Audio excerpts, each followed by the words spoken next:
안녕하세요. 마인드 강사 하미수입니다.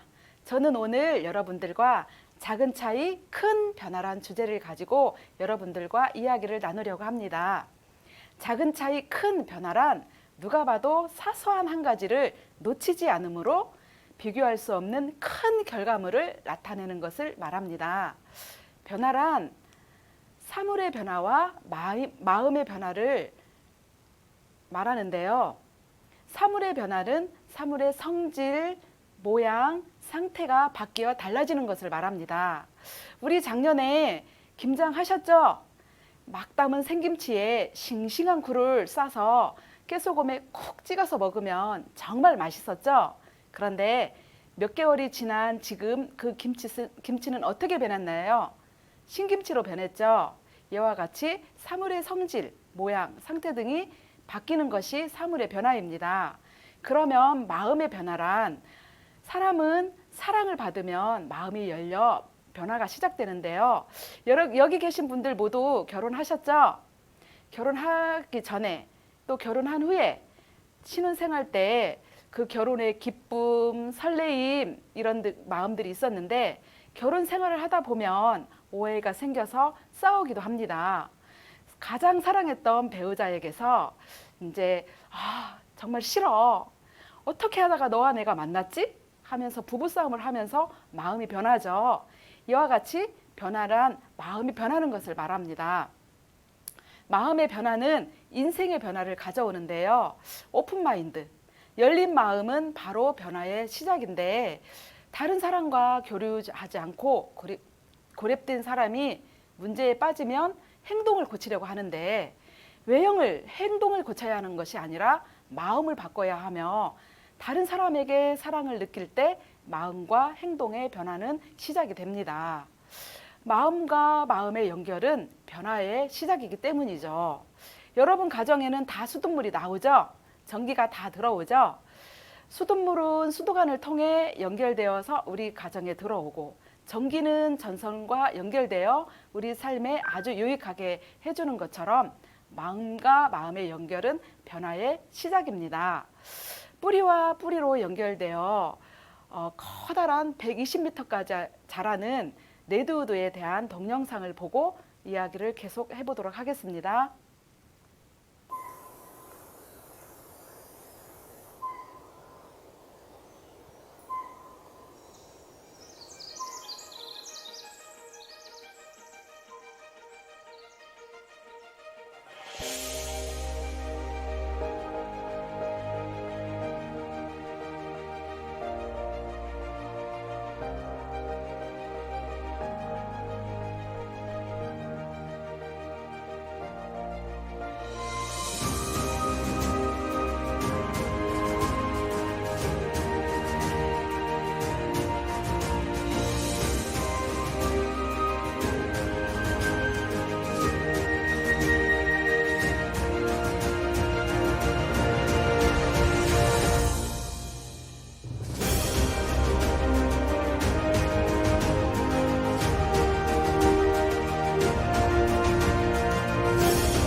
잘 보셨죠?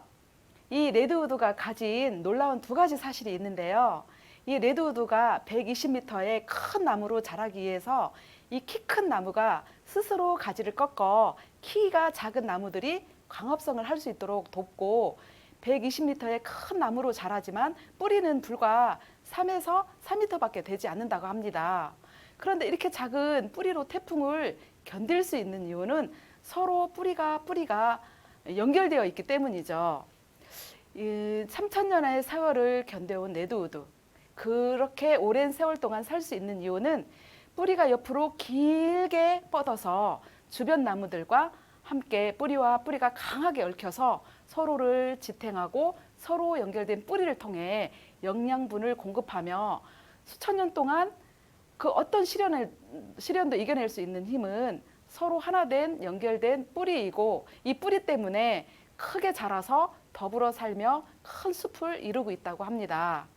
인생의 변화를 위해서는 마음의 설계도를 바꿔야 하는데요. 인생의 변화를 원할 때 마음의 설계도를 바꿔야 하는 이유가 있어요. 그 이유는 지금 현재 내가 하는 생각은 미래의 내 모습이기 때문이죠. 내가 지금 어떤 생각을 하느냐에 따라서 내 모습도 내 마음도 달라지기 때문입니다. 그러면 마음의 설계도는 어떻게 바꿔야 할까요? 네, 마음의 정리정돈을 통해서 마음의 설계도를 바꿀 수가 있습니다. 정리는 불필요한 것을 버리는 것이고, 정돈은 정리해서 남긴 것을 바로잡아 질서정연하게 두는 것입니다. 그렇다면 마음의 정리정돈은 사실이 마음을 잡아주어 순간적인 감정에 따라 움직이지 않게 사실과 감정을 처리하는 것입니다. 이렇게 사실과 감정이 처리되어서 사실이 많을수록 우리의 삶은 아주 건강해집니다. 마음에 정리된 사실을 선택하여 집중할 때 변화도 시작되기 때문이죠.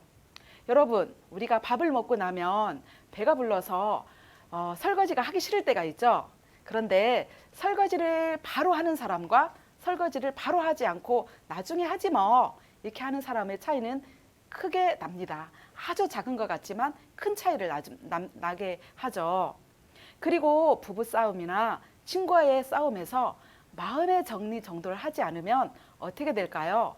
처음에는 차이가 나는 것 같지 않지만 시간이 흐르다 보면 많이 차이가 난답니다.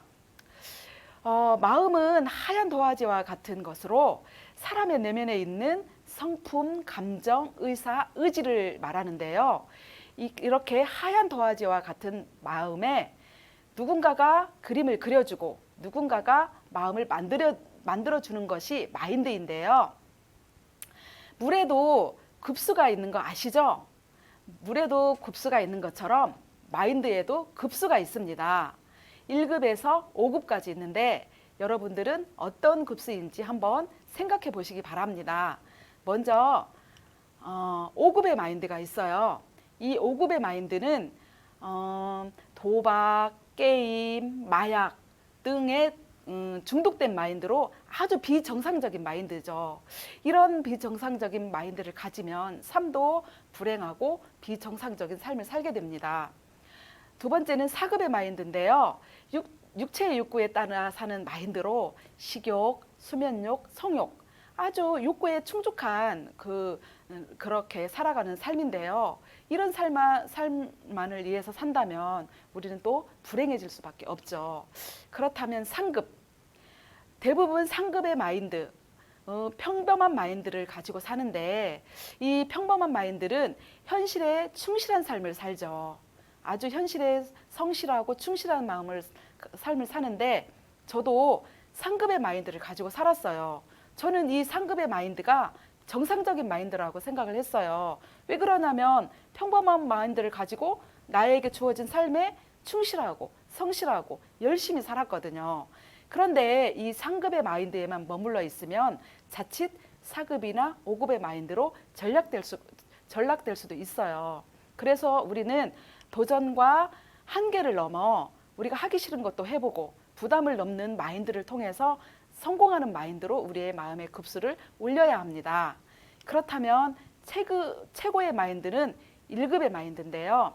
다른 사람과 소통하고 교류하면서 서로 같이 삶을 살 때 성공할 수 있고 또 행복한 삶을 살 수가 있습니다. 여러분들도 다른 사람과 소통하고 교류하면서 최고의 마인드가 되시기를 바랍니다. 왜냐하면 마인드의 변화는 인생의 변화를 불러오기 때문이죠. 그런데 마인드의 차이는 내 스스로 차이가 나는 것이 아니라 내 마음을 경작해주는 경작자로부터 옵니다. 내 마음을 지도해주고 이끌어주는 그 인도자로부터 오는데요. 그러면 우리가 동영상을 하나 보고 다음 이야기를 나눠보도록 하겠습니다.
여러분 잘 보셨죠?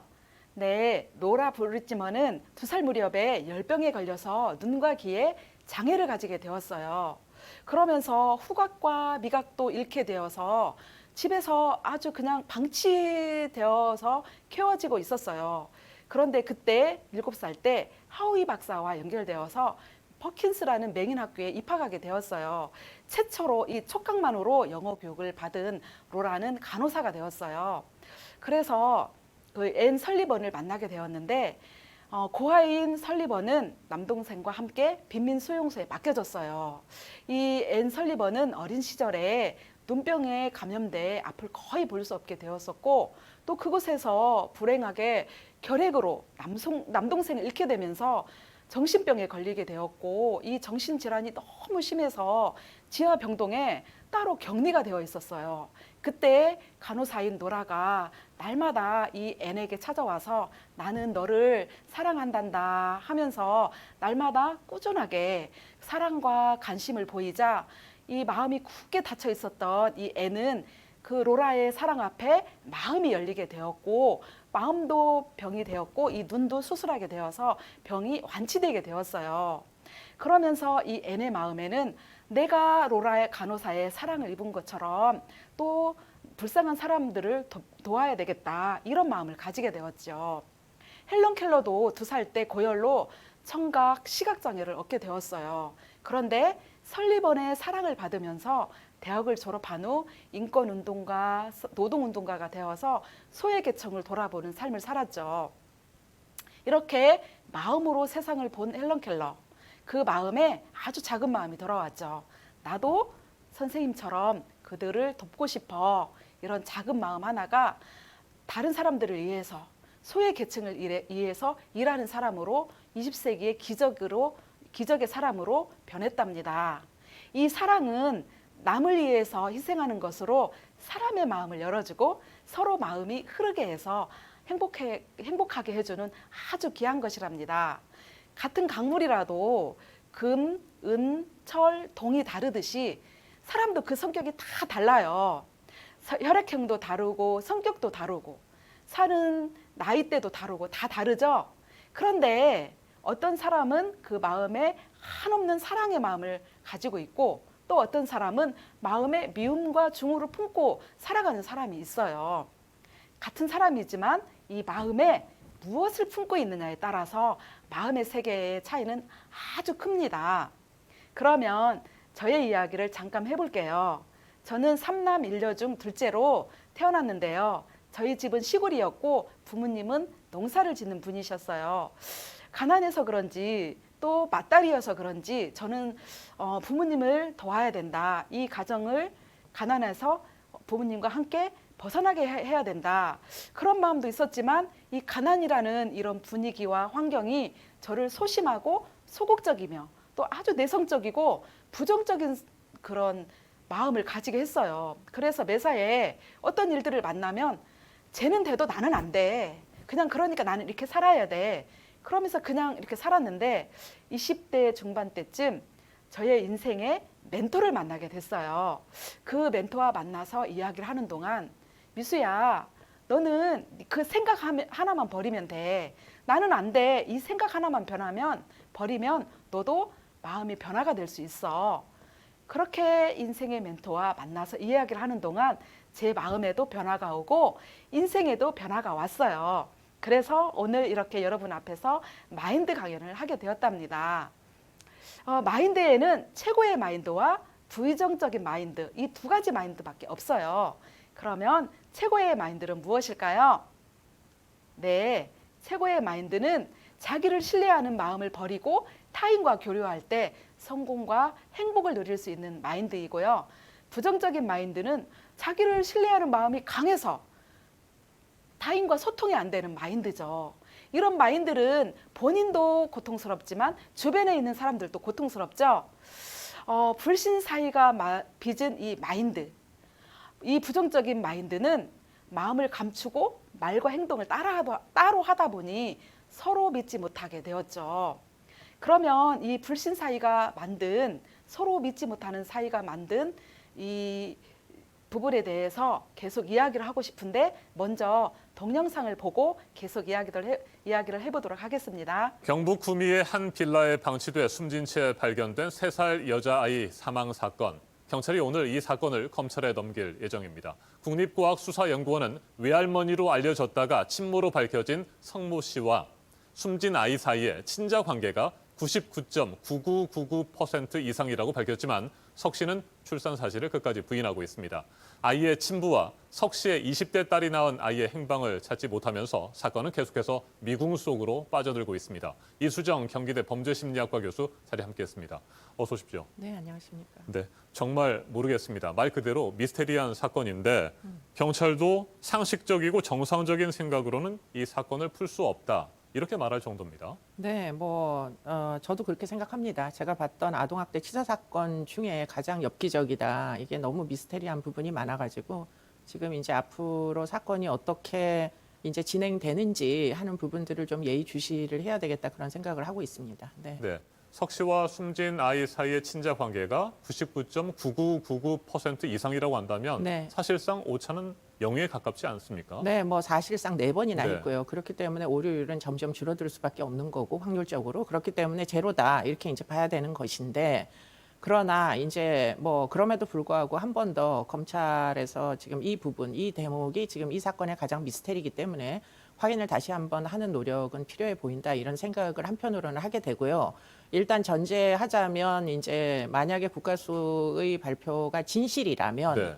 그렇다면 이제 의문이 드는 것은 대체 어떤 경위로 지금 이렇게까지 상당히 객관적 증거들이 나타났는데도 출산한 적이 없다고 주장 중인가 하는 부분이 상당히 의문이 드는데요. 두 가지 가능성이 있을 것 같습니다. 하나는 정말 출산을 한 사실에 대해서 숨겨야만 하는 한마디라도 뱉었다가는 더 큰 비밀을 털어놓을 수밖에 없는 그런 거대한 비밀을 지금 이들 가족들이 다 같이 숨기고 있다라는 가능성이 하나 있고요. 다른 하나는 지금 이 석 씨 같은 경우에 아마도 우리의 일상적인 생활과는 굉장히 다른 형태의 생활 패턴을 지녔던 걸로 보입니다. 그러다 보니까 여러 가지 본인의 그 과거 사에 대해서 일반인들은 상당 부분 기억의 일관성이라는 게 있는데요.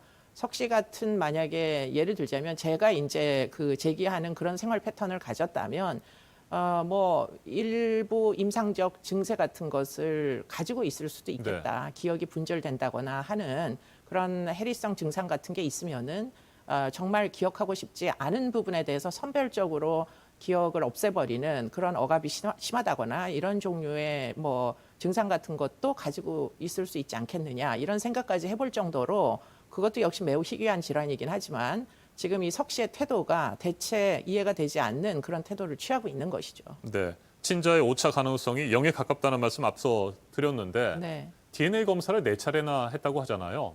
과거에 뭐 다른 사례에서 혹시 이런 친자 관계 결과가 뒤집힌다거나 뭐 이런 일들은 없었습니까? 일단은 국가수에서 발표했던 사건 중에 그런 경우는 최근에 들어선 단 한 건도 없다. 그런 그 이야기를 할 수 있고요. 더군다나 이번에 이렇게 국가수에서 발표까지 한 걸 보면 이 사실을 의심하는 것 자체가 좀 논리적이지 않다 이런 생각은 하게 됩니다. 그렇다면 결국은 석 씨는 왜 이렇게까지 출산을 했던 사실에 대하여 부인하고 있느냐.